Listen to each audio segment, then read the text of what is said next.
Georgian houses of America, none has a more interesting history, none has a lovelier garden than Lowa Brandon. It was ceded by King's grant in 1617 to John Martin of His Majesty's First Council of Virginia, and was known at that time as Martin's Brandon. Situated on the James River, Prince George County, Virginia, the main portion of the manor dates around 1712. History records that on a day in December 1606, 3 ships glided down the River Thames from London and for 4 months sailed a steady course due west across the Atlantic. Aboard were a small number of stout-hearted colonists determined to establish the first English settlement in the America. April found them nearing the mainland, and crossing a great bay they came to the mouth of a broad and majestic river which they called the James.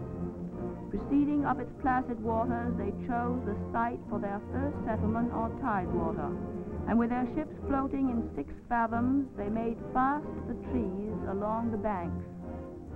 Thus this great adventure in history began, for the story of Virginia, as well as the story of the United States, began at this time and at this place, Jamestown, Virginia, May 13, 1607.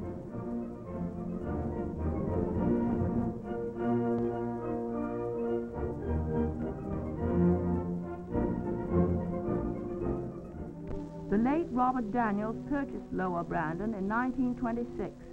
He was a direct descendant of this same John Martin, first master of Martin's Brandon, and this little boy is Bobby, his son and heir, watching for the boat, watching as countless other masters of Brandon have done for over 300 years, for mail and people, produce and provisions, fruit and livestock, cotton and machinery, have come to and from Brandon all these many years served by the broad waterways of the River James.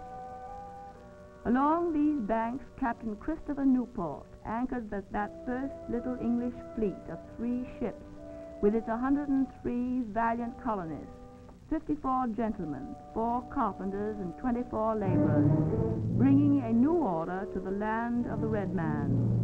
Hard years followed the founding of Jamestown and the settlements bordering this historic river. Deadly fever from the swamplands, bad drinking water, food was scarce, and there was the ever-present danger of Indian attack. Everybody remembers the story of Captain John Smith's efforts to keep the colony alive and his capture by Indians and rescue by Pocahontas.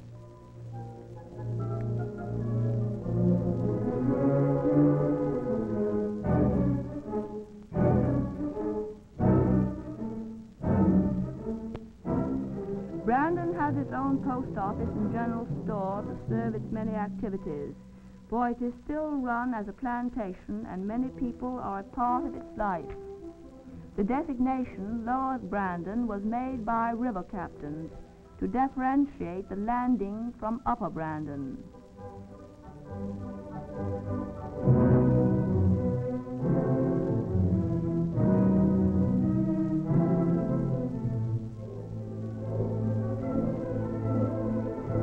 Lowa Brandon's approach from the riverfront is through one of the loveliest old gardens in Virginia.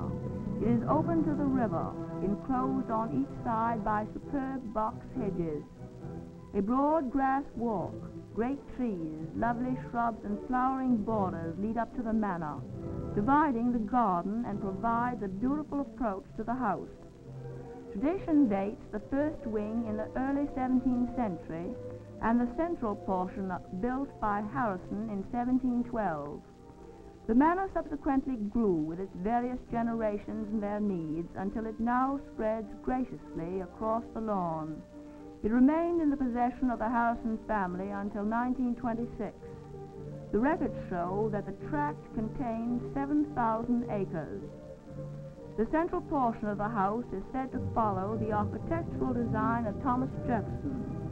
From the beginning, Brandon was a house famous for hospitality, and the pineapple is a symbol thereof. The house has gone through 3 wars. During the Civil War, when many of the great plantations of the South were destroyed, Brandon was ruthlessly damaged, but saved from burning by Lincoln. Brandon has been carefully restored, but the bullet-studded walls and shutters have been conserved. Lee bade farewell to his generals from this battle-scarred house. The porches are comparatively recent. The wooden cornices and the columns are enriched by well-designed details.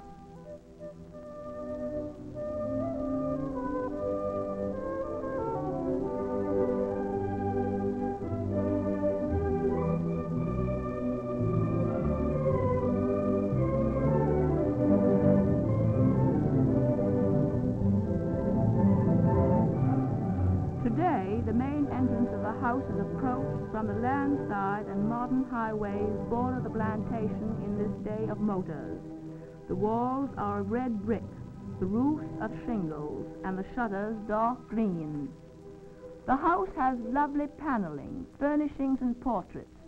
Historic association adds greatly to their interest.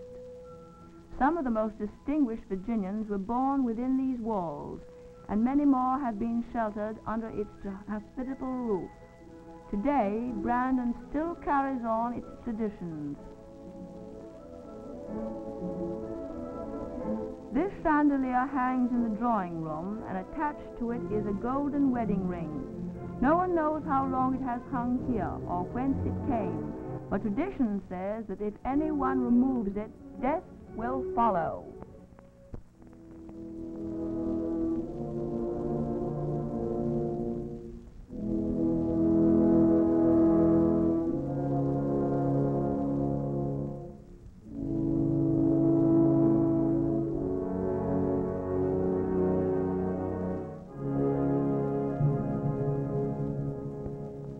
It is said that every flower and shrub known to Virginia has a place in the gardens of Lowa Brandon.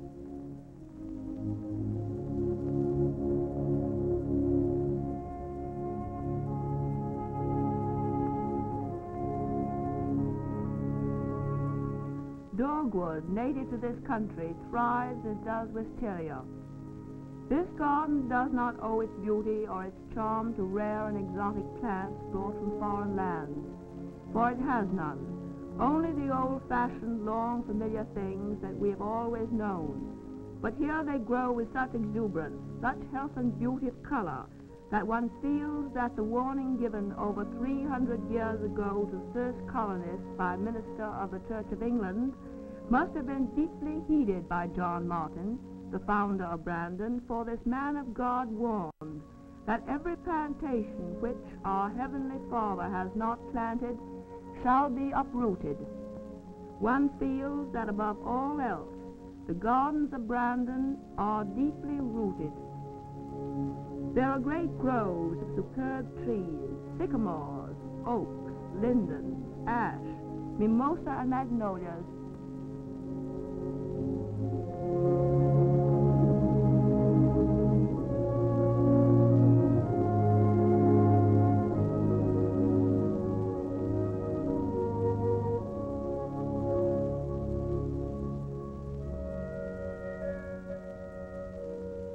It is a wonderful playground, and the game of make-believe Indian can take on reality here. For when Brandon was settled, the Indians still considered the lands around the James River as their own domain, and many are the thrilling legends associated with the countryside. The Indians at times fled in their canoes from the white settlers, only to return for the surprise attack.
primrose paths of Brandon.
Grass walks and ancient box hedges are among the finest in America. The box has grown to enormous size, gnarled and twisted masses, each more beautiful than the other, casting deep, somber shadows from which a pungent fragrance arises.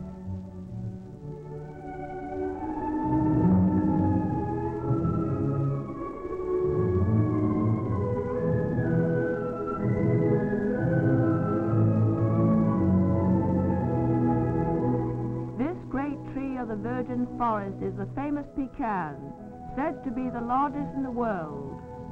Its towering branches arch over this enchanting garden, a sentinel standing guard over Brandon.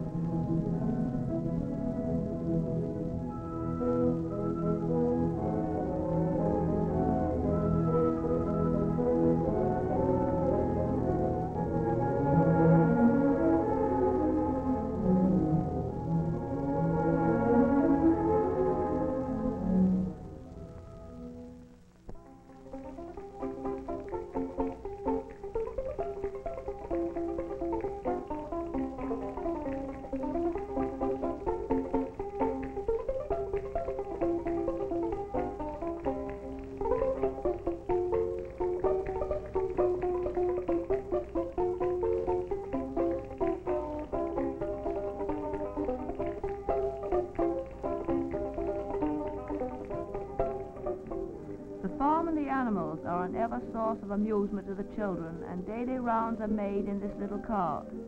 Everyone at Brandon takes a lively interest in the life and activities of the plantation.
Virginia ham is famous because of the great care which has gone for generations in its making.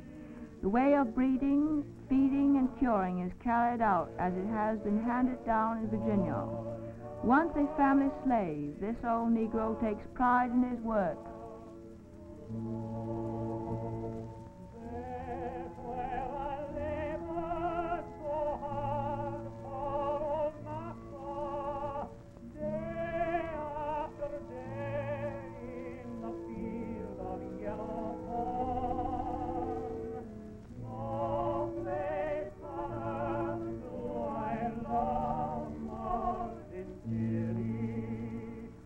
Acres and acres of Brandon farmland must be worked and cultivated, and many hands are employed to plant and harvest.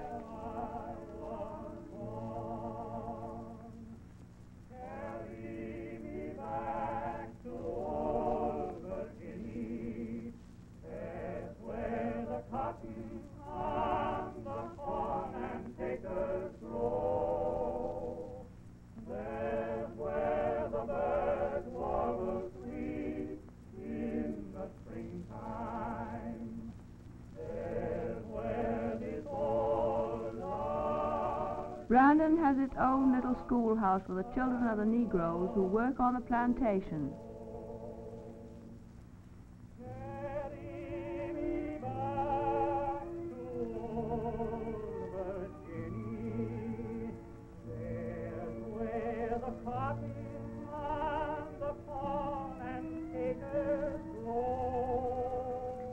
Members of the family frequently ride over to visit the school.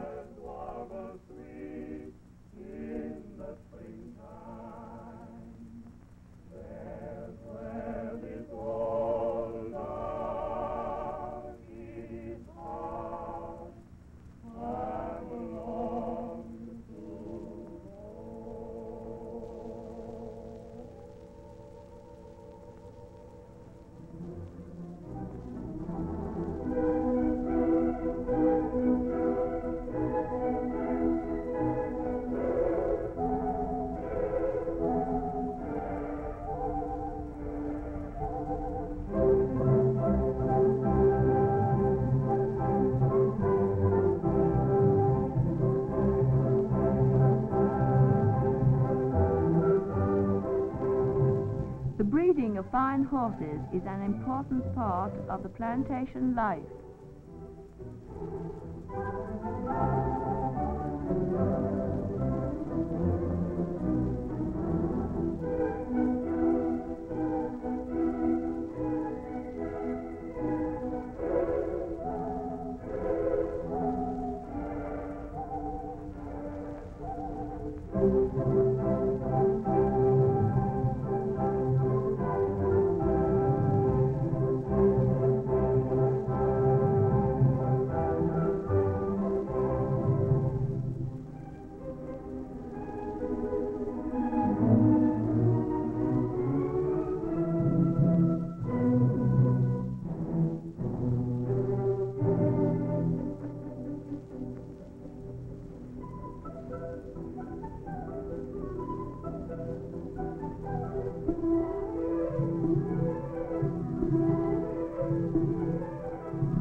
These are the yearlings, the age at which training begins.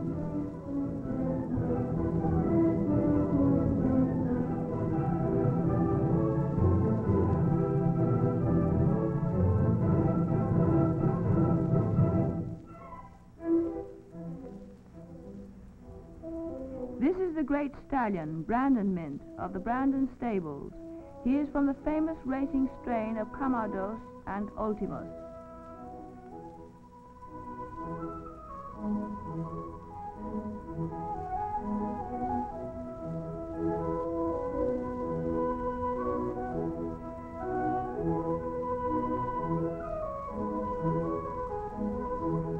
In the cool of the afternoon, the horses are brought out to the jumps for schooling, while members of the family watch from the fence.